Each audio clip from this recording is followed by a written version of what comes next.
Nežinau, ar tai gerai.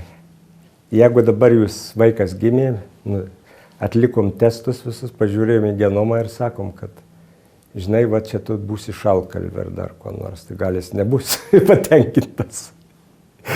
Kada jis nežino, kuo jis gali būti, tai jisai stengiasi kažką tai daryti, ieškoti, daryti ir galiausiai kažką suranda arba nesuranda.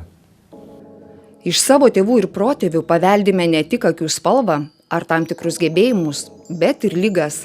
Profesorius Vaidutis Kučinskas mūsų šalyje sukūrė ir išplėtojo genetinių konsultacijų ir žmogaus genomo tyrimų infrastruktūrą, padedančią mums kovoti su ligomis ir geriau pažinti save. Aš visą laiką kažką dariau, kūriau faktiškai pastoviai. Pradžioje konsultaciją, paskiau mokslinę laboratoriją, paskiau katedrą, paskiau privačią kliniką ir taip toliau. Ir šiuo momentu visi tie padaliniai, kuriuos aš kūriau, jie yra Lietuvoje. Aišku, aš jau jiem nevadovauju, bet galiausiai tai yra mano mokiniai, kurie jau irgi įsisavino šitą discipliną ir jie puikiai darbuojasi šioje srityje. Doktorantų gal dabar yra, negalėčiau pasakyti, irgi, manau, virš 10 apsigynę, kurie buvo mano doktorantai. Ir dabar yra 5 doktorantai, kuriem aš vadovauju. Magistrantų, bakalaurų, arba anksčiau, kai buvo diplominiai darbai rašomi. Tai tikrai nemažai. Jeigu jie yra doktorantai, tai jie paskiau dažniausiai lieka dirbti. Ne visi, aišku, kai kurie, ir jie išmoksta dirbti ir žino, kaip dirbti. Tai yra kuriama pagrindas, ant kurio viskas laikosi vėliau. Man asmeniškai sunku gyventi ir adaptuotis atskiroje šalyje. Aš daugybę žmonių pažįstu, kurie yra išvažiavę ir vis ruošiasi grįžti į Lietuvą 20 daugiau metų. Vis tiek jie yra atskirti, tam tikrą prasme, dažniausiai. Niekas jų neįsileidžia. Japonijoje, ką jūs galvojate, ten priima, atvažiavai, ir būk tu tenai savo bute, narvelį, nebendrauja. Tai štai šią prasme aš manau, kad psichologiškai man būtų buvę sunku adaptuotis naujoje aplinkoje. Ir nei aš, nei žmona, kuri irgi buvo ir Amerikoje, ir kitose šalyse, nekilo mums toks noras išvykti iš Lietuvos. Daug aplinkybių susiklostė, kad tapau medicinos genetiko faktiškai pirmuoju Lietuvoje, nes tuo laiku kaip tik buvo kuriama Tarybų Sąjungoje vadinamoje genetinių konsultacijų sistema. Ir buvo duota komanda Lietuvai įkurti tokią, bet jie neturėjo žmogaus, kuris tą daryti pradėtų. 70 metais, grįžęs iš Maskvos, aš pradėjau dirbti nuo nulio. Genetinės konsultacijos jau tuo laiku veikė daugelį Europos ir pasaulio, aišku, Šiaurės Amerikoje, Japonijoje ir kitose šalyse jau pilnu tempu veikė. Pirmiausia, norint pasakyti, kad tai liga, paveldima liga ir konkrečiai kokia tai yra liga, reikia ją diagnozuoti. O tam reikia pasitelkti šiuolaikinius būtent genetikos metodus, genų analizę, chromosomų analizę ir taip toliau. Tuo laiku biocheminius kažkokius metodus. Tai pirmiausia, nustatoma liga. Toliau pažiūrima, ar tikrai šeimoje paveldima. Šeima, jeigu planuoja, tarkim, jūs jaunas žmogus, sugalvojat turėti vaikų ir jeigu jūsų šeimoje yra sergančių ta pačia liga arba nėra sergančių, priklausomai nuo situacijos, mes galime prognozuoti, ar gimęs vaikas bus sveikas ar sirgs. Tai tada žmogaus yra pasirinkimas.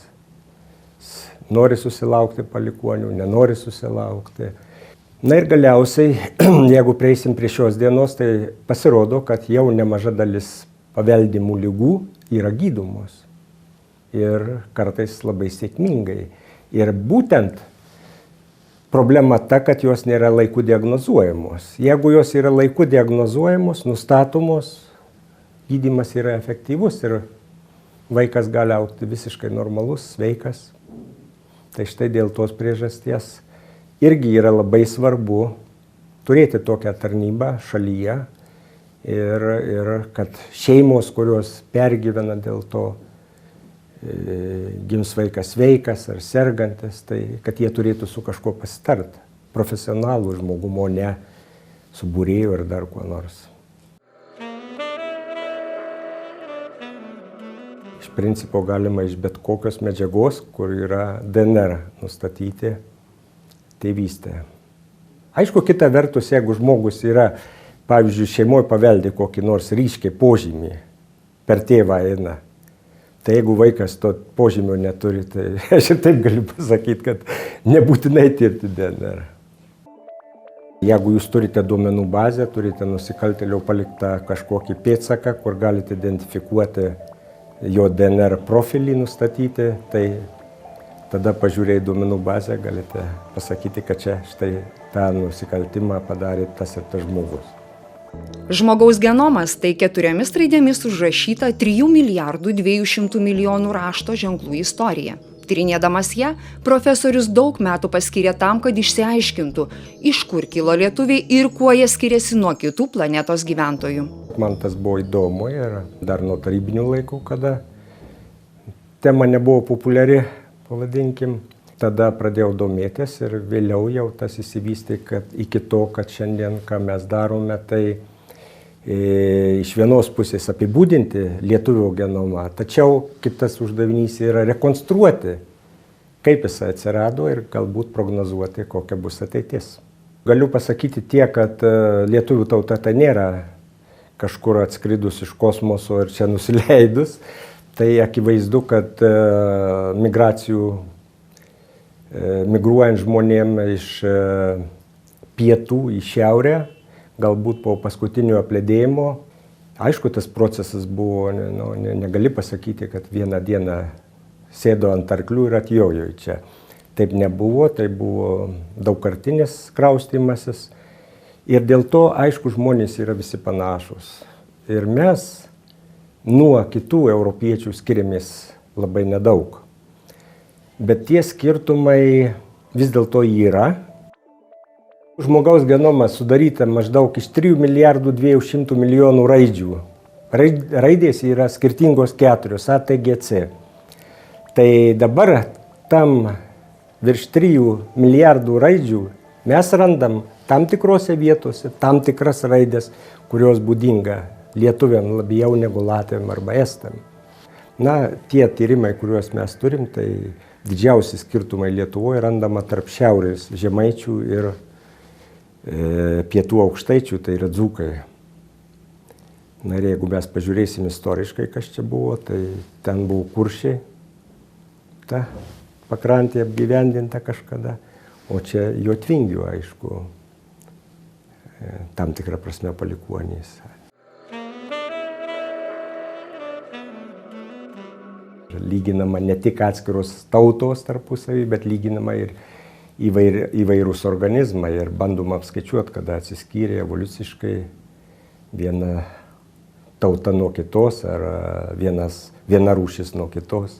Genomai yra jau daugmaž žinomi ir mes galim palyginti įvairias rūšis, ar jie labai skiriasi vieni nuo kitų, ar nelabai, ir kas yra bendro visiems. Kartais tie genai, kurie yra, pavyzdžiui, kokio nors ar mielėse,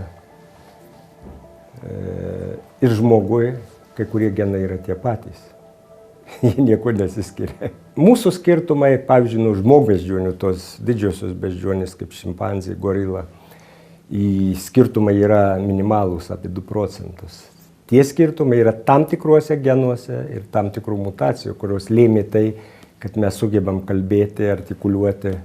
Visai neseniai profesorius kartu su kolegomis pradėjo unikalų projektą, kurio metu tikimasi iššifruoti visą statistinio lietuvio genomą bei identifikuoti tas mūsų genomo sritis, kurios yra itin reikšmingos lietuvių sveikatai.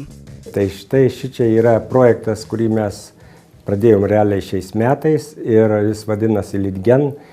Ir tokį projektą, aišku, mes čia niekuo ypatingai neįsiskiriam projekto prasme.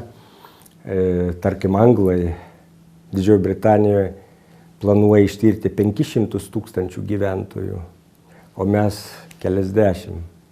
Tai masteliai yra visiškai skirtingi, bet aš džiaugiuosi, kad yra žmonės, mano kolegos, kurie gali dirbti ir gauti rezultatus. Nepasiųst kažkur į Angliją. Jie padarytų, tik jūs užmokėkit ir jie tą padarys. Bet mes norime padaryti patys šitą darbą. Ir tai yra esminga, kadangi atsiras specialistai, kurie moka tą padaryti ir plus supranta, kas tuos rezultatus gali paaiškinti, kurie yra gaunami. Tai aš tikiuosi, kad 15 metų pradžioje bus gauti rezultatai. Tikimės pirmiausia pažiūrėti, nustatyti, kokia yra būdingiausia seka atskirose vietose. Toliau mes norėtume pažiūrėti vis dėlto, kaip paplitę žmogaus lietuvių genome tie negeri variantai ir kaip ligas lemiantys variantai. Vaistų, kurie naudojami įvairių ligų gydymui, tarkim, širdies, kraujagyslių ligom, vėžio ir taip toliau gydymui. Metabolizmas organizme vyksta skirtingai priklausomai nuo to, kokie yra genai. Ir jau šiandien aš galiu pasakyti, kad kai kurių genų variantai, kurie būdingi kitom tautom, lietuvių tautoje nėra rasta. O yra rasta kiti variantai, kurių prasmė nelabai aišku. Tai šitą mes irgi tikimės nustatyti. Ir galiausiai padaryti tokį kaip referentinį lietuvio genomą. Nes jeigu mes tyrinėjam patologiją, norim nustatyti, diagnozuoti ligą, tai mes turim žinoti, kokia yra norma. Šito šiandien mes nežinom.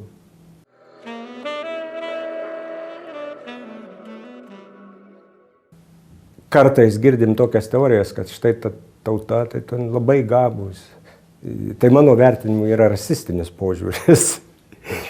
Nes jeigu aš sakau, kad priseimu savo tautai genialumą, kad aš esu virš kitų, tai jau čia yra blogai. Kiekvienoje tautoje mes rasim visokių. Ir labai gabių, mažiau gabių arba išvis negabių. Ir pasižyminčių įvairiausiomis savybėmis. Tokios savybės kaip charakterio savybės, ten kiti dalykai, jie nėra tokie paprasti, kad vienas genas yra tik vienas genas ir tu į tam tikrą variantą paveldė ir jau toks esi. Yra dažniausiai, pavyzdžiui, intelektą ar kitus dalykus nulemia daug genų. Plus tų genų raiška, tai yra kaip jie veikia organizme, pasireiškia, priklauso nuo aplinkos. Jeigu žmogus neturi tam tikrų sąlygų, suprantama, kad jisai ir nepasieks. Jeigu jis negauna išsilavinimų, nemoka rašyti, jisai nebus ten kokiu nors mokslininku. Tarkim, intelekto atveju tai mes kalbame, kad jau pagrindinę vis dėlto dalį sudaro genai, o aplinka jinai sudaro žymiai mažesnę dalį. Iš čia seka, kad žmogus paveldi tam tikrus savo gebėjimus ir jis realiai, kaip liaudis sako, aukščiau bambos neiššoksi. Tai reiškia, kad ta patarlė yra labai reikšminga ir genetinė prasme, nes yra užduotos tam tikros ribos. Nereiškia, kad kiekvienas mes jas pasiekėm, bet vis tiek, galim taip sakyti dabar, ką aš matau Lietuvoje darosi, visi nori menininkais būti, tapytojais, dar kuo nors. Kadangi dabar pinigų turi, tai gali mokytis, bet tai nereiškia, kad kiekvienas iš jų taps ten, nežinau, Van Gogu ar dar kažkokiu kitokiu. Tai taip, iš tikrųjų taip ir yra. Dažniausiai faktiškai, kas šiandien realiai yra parodyta, žmonės neišnaudoja šito. Tų savo visų galimybių, kurie genetiškai yra užprogramuoti. Tas toli yra nuo to, kada pradeda specialiai lavinti, pasirodo, kad jis gali sugebėti žymiai daugiau padaryti.